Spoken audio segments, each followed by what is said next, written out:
睡觉时戴上呼吸器，还有一条长长的管线，连翻身都不舒服。这是正压呼吸器，是过往治疗睡眠呼吸中止症最常使用的器材。不过体积大，携带也不方便，连医师都觉得不理想。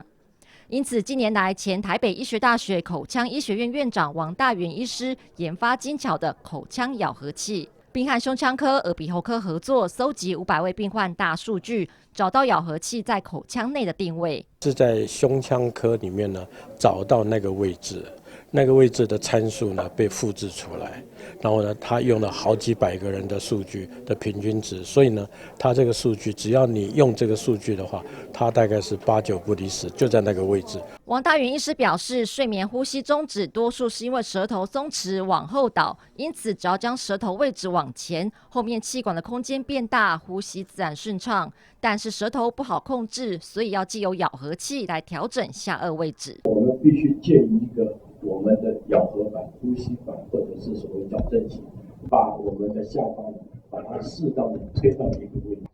只要一推出来的时候，我们的舌头就有办法往前面移动。而提到睡眠呼吸中止，多数人会想到打鼾，但其实严重程度不仅于此，睡不好对身体健康影响很大。长期的缺氧，所以呢，他的心脏的跳动就不规律哈，然后呢，他的呼吸也会不规律，所以呢，他有这个生命的危险性哈。有人睡一睡就不行了哦，这个就是也是